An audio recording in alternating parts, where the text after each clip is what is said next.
When a person turns 60, the world starts calling them old. The body slows down, the steps become heavier, but the heartbeat still races with the same fire that once lived in their youth. The only difference is, now there's no one who truly listens to that heartbeat. The book of life, written over decades, starts to open in flashes. And then it hits you. Some pages were torn out by others, some faded with time, and a few, you yourself destroyed unknowingly. At 60, you start to realize something. Relationships are not just about presence. They demand respect, time, and sincerity. The son for whom you sacrificed your dreams, your sleep, your comfort, one day looks at you through the half-open door and says, "Dad, I'm busy right now. Can we talk later?" That single sentence echoes in your chest like thunder on a quiet night. You step back slowly, holding your breath, and smile as if nothing hurt. But inside, something breaks. Something you know will never be fixed again. A mother, now with silver threads in her hair, remembers how she stayed awake in winter nights, placing her daughter's head on her arm, whispering lullabies and stories of angels. That same daughter now says, "Mom, please stop giving advice all the time. Let us live our lives our way." And the mother smiles gently and replies, "All right, my child, I'll stay quiet." But her silence is not acceptance. It's heartbreak. At 60, you realize that your friends, the ones who once walked alongside you, are now just distant names in forgotten contact lists. When you finally gather the courage to call them, you hear, "Uncle? Oh, I'm so sorry, I didn't recognize your number." And you think, "Uncle?" The moment that word falls from their lips, you understand. Your identity in their life has expired. At this age, you must learn, never wait, not for your son, not for your daughter, not for the friend who no longer calls back. The more you wait, the more pieces of yourself you lose. Don't disturb the peace of those who don't care about your pain. Don't long for the time of those who forgot yours. At 60, you must understand that dignity is not what others give you. It is what you build within yourself. If you ever feel that you're being invited to a gathering just for the sake of formality, don't go. If you speak and your words meet silence, don't speak again. Because sometimes silence is another name for disrespect. Some elders still believe that their children will live in their shadow. But today's generation believes in flying alone. They make their own decisions, and if you try to guide them, they see it as interference. They forget that the same hands they now pull away from once held their little fingers and taught them to walk. At 60, you must learn how to live for yourself. Do what brings you peace. Don't wait for visitors who never come. Don't keep doors open for people who no longer knock.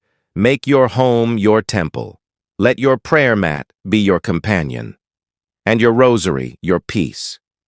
You spent your life fulfilling everyone's needs, but at 60, your needs become invisible. You may cough in silence, but no one asks if you've taken your medicine. You may eat alone, but nobody notices your untouched plate. You may sit outside for hours, but no one wonders if you were waiting. This is not cruelty. This is the nature of time. The same children who clung to you once now have their own children clinging to them. And so the circle turns. But in this spinning world, if you don't find yourself, you'll be lost forever. So learn to sit with yourself. Learn to talk to the sky, to the trees, to your Creator. Your stories may be old, but your wisdom is gold.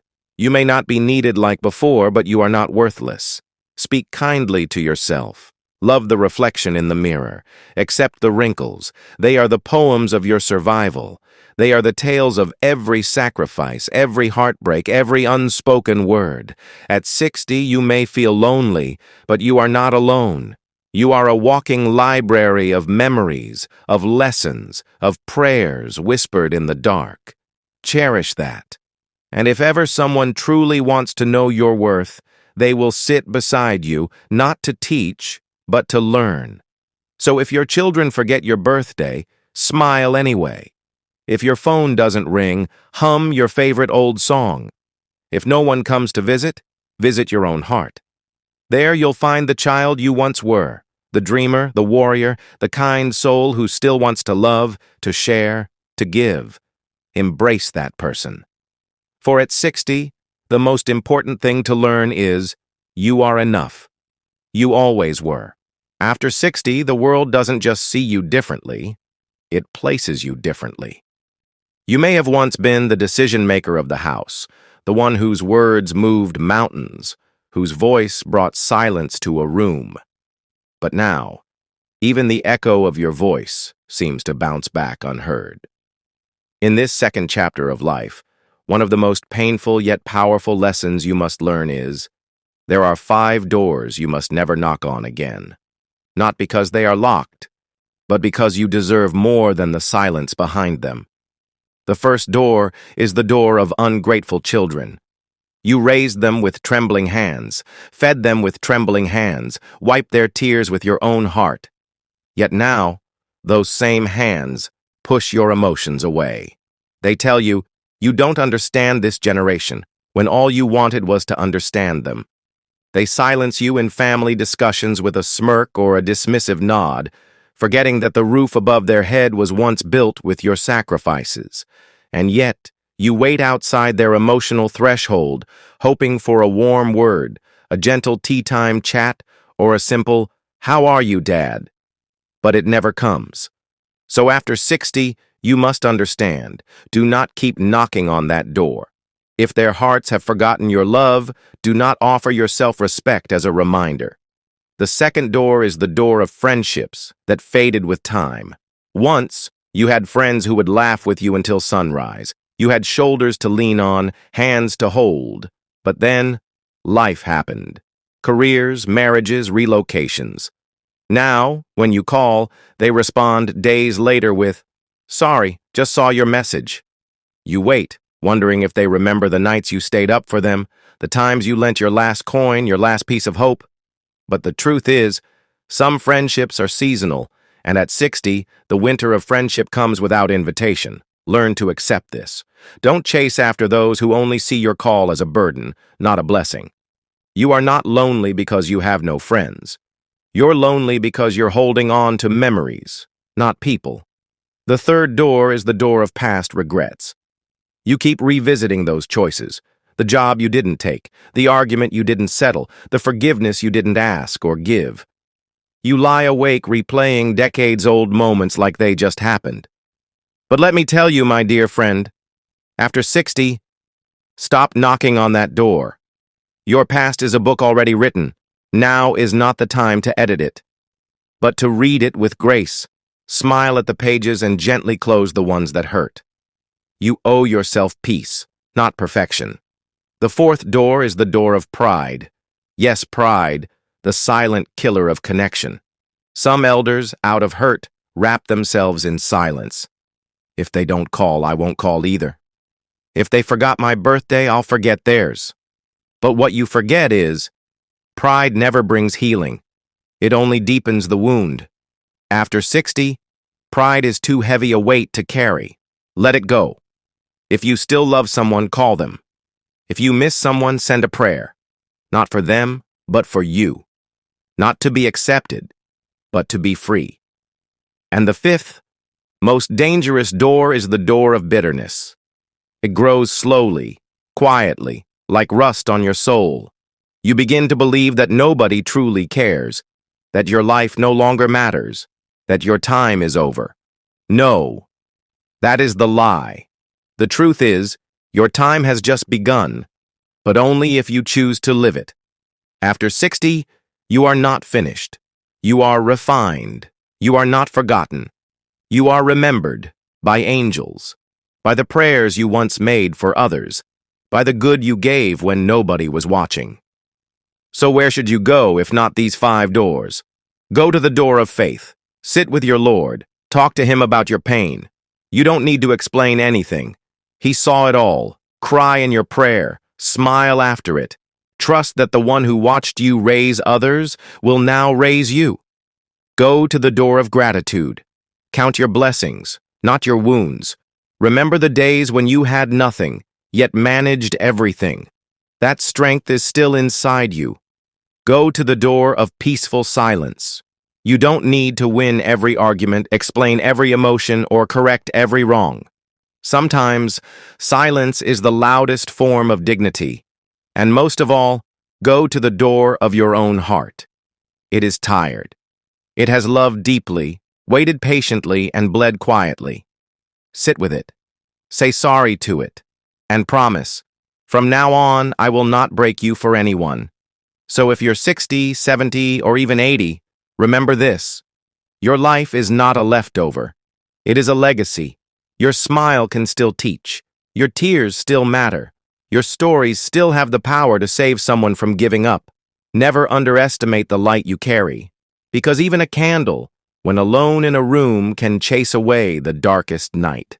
After 60, life doesn't shout anymore. It whispers.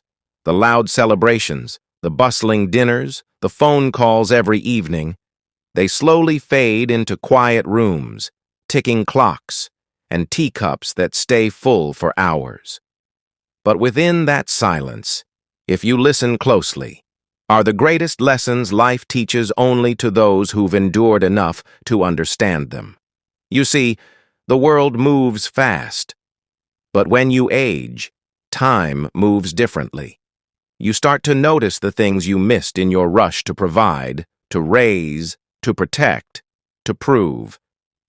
And now, in this quieter season, you finally begin to understand what truly matters.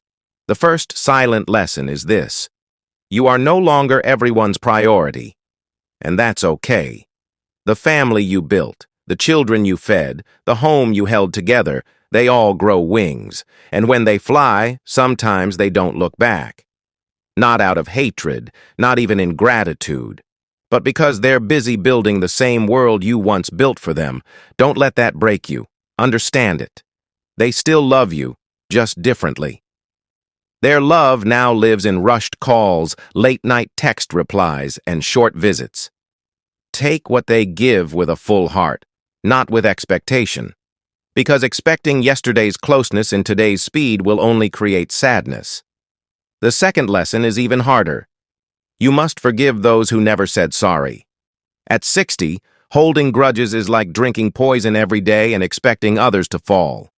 The brother who never helped you, the friend who betrayed you, the child who raised their voice. You carry all of them like weight in your bones. And it's that weight that bends your back, not age. Let them go. Not for their peace, but for yours. Forgiveness is not weakness. It is healing. The third lesson: start saying yes to small joys. You spent decades saving money, saving energy, saving time. For what? Now, if you want to eat the cake, eat it. If you want to wear that colorful shirt, wear it. Dance slowly in your living room. Hum a forgotten song. Plant a flower, even if you might not see it bloom. Life is not meant to be preserved. It is meant to be lived. The fourth lesson: talk less, observe more. In your younger days, you argued to win, but now you speak to understand. Silence teaches you who people really are, who comes without reason, who listens without judgment, who stays when you have nothing left to give. Value them. Let go of the rest. The fifth lesson: your memories are treasures, but don't drown in them. Yes, you had a love once that lit up your soul. Yes, your children once clapped when you walked through the door. Yes, you were once the strongest voice in the room. But if you only live in those memories, you'll miss the beauty of this moment. The soft sunset, the bird on the fence, the grandchild who just asked you a question. Be present, because this moment, too, is becoming a memory. The sixth lesson: learn to be your own companion. You spent most of life surrounded by noise. Now, solitude comes. Don't fear it. Embrace it. Make tea for yourself. Sit by the window and talk to God. Write your thoughts. Laugh at old jokes. Cry when you need. But don't wait for someone to sit with you. Learn to sit with yourself. That's peace. The seventh lesson: respect your body, even as it slows. Your hands may tremble, your steps may falter, your eyes may blur, but remember, these same hands built a home, held a newborn, comforted a friend. This body carried your struggles, bore your burdens. Treat it with kindness, walk slowly, eat mindfully, rest unapologetically. Your body is not betraying you, it's just tired. Be gentle. The eighth lesson: don't measure your worth by who visits or calls. The modern world is noisy. People get lost in their screens, their stress, their schedules. Don't let silence in your phone mean silence in your value. You are still wise, still worthy, still needed. Even if they don't say it, they feel your prayers. They remember your advice. You are the anchor of stories they still tell their children. Never forget that. The ninth lesson: it's never too late to start something new. A poem, a letter, a garden, a hobby, a prayer life, a journal. Age does not disqualify growth, it qualifies it. You are not too old to heal, you are not too late to forgive, you are not too weak to begin. Don't let the number 60 or 70 or 80 silence your soul. You still have a voice, use it. And finally, the 10th and most beautiful lesson: your legacy is not in what you leave behind. It's in who you are while you're still here. It's in the smile you give the postman, the advice you offer the young mother, the warmth you spread in a room, the prayer you whisper for a stranger. That's legacy, not buildings, not bank accounts, but how you made people feel, how you made yourself feel in your final chapters. After 60, life is not about chasing, it's about cherishing. It's not about proving. It's about accepting. It's not about being remembered. It's about bay. After 60, you begin to understand that not every door will open again, that not every goodbye is temporary, that not everyone you love will love you the way you did. But despite all that, deep inside, you still wait for that one call, that one knock, that one moment where someone says, "I remember, I miss you. I'm sorry." This is the story of that waiting. This is the final chapter that no one prepares you for. When your children grow up, they begin to write their own stories. They move cities, change time zones, forget routines that once included you. You see them in photos now, smiling with people you don't know, eating meals you never made, celebrating birthdays where you weren't invited, and yet you smile back. Because that's what love does. It smiles, even through absence. You cook meals and set the table, knowing no one is coming. You dust the extra chair just in case. You keep their room untouched, their bedsheet folded just the way they left it. And on some days, when the silence becomes too loud, you sit on that bed, hold an old toy or shirt, and let the tears flow. Quietly. Because no one must see that you're still waiting. People around you say, "Move on." But they don't understand. This isn't about holding on. This is about hoping. Because if love meant something, even for a moment, then maybe, just maybe, it will find its way home. You remember the fights, the distance, the things left unsaid. You remember the last time they called, months ago, maybe a year. You remember how their voice had changed, faster, colder, like you were an obligation, not a comfort. And still, when your phone rings, your heart leaps with a silent prayer. Let it be them. Most times it isn't. But you answer every call, because that one time it might be. You walk slowly now. Your joints ache. Your voice shakes. But inside, your soul still races toward that door, still dreams of opening it and seeing their face, still dreams of a "Hey Dad" or "Hi Mama" or just, "I missed you." Sometimes they do come. Not with flowers or long apologies, but with awkward smiles and heavy silences. You make tea. You pretend it's just like old times. You ask about work, life, their kids.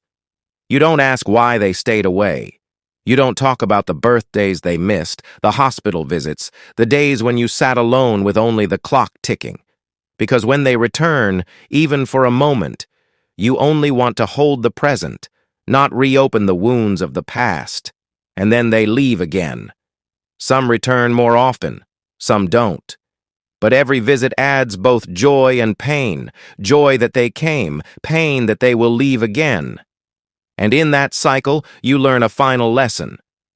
You don't live for their return. You live with their absence, not bitterly, not hopelessly, but with grace. You start to write letters you'll never send. You record voice notes you never share. You talk to photos, to memories, to God. You find your peace in tiny things, a blooming flower in your garden, a song on the radio, the smile of a neighbor's child. You also begin to find family in strangers. The nurse who remembers your name, the postman who asks how your day was, the shopkeeper who jokes about your stubbornness. They become your people, your tribe, not by blood, but by care. And you learn that family is not always born. Sometimes it is built. Then, one day something changes. You wake up and realize you're no longer waiting for someone else to complete your story. You are the story. And your life, even in its quietest moments, is still a masterpiece. You make your tea and drink it warm. You walk in the park, not looking at the gate, but at the flowers. You call someone instead of waiting to be called. You stop measuring time by who shows up and start counting the blessings that never left. You still miss them. Of course you do. But you also forgive them, not because they asked, but because you need to heal. And sometimes, in the most unexpected way, they come back. Older, softer, slower, with their own regrets, with eyes that finally see what you carried for them all those years. They sit beside you on that bench, quietly, and for the first time, you don't rush to speak. You both just be. Because you understand now, not every return needs words. Sometimes presence is enough. And if they never come back, you still win. Because you chose love, you chose kindness, you chose to carry their memories with warmth instead of weight. You became a lighthouse, standing firm, even when no ship docked. This is the final chapter, the one where peace isn't given by others, but found within. The one where you are no longer just someone's parent or partner or friend, but someone who walked through silence, through waiting, through heartbreak, and still chose to love. That is strength. That is legacy. That is you. After 60, after loss, after waiting, you're not just surviving, you're glowing in your quiet. And even if the world forgets,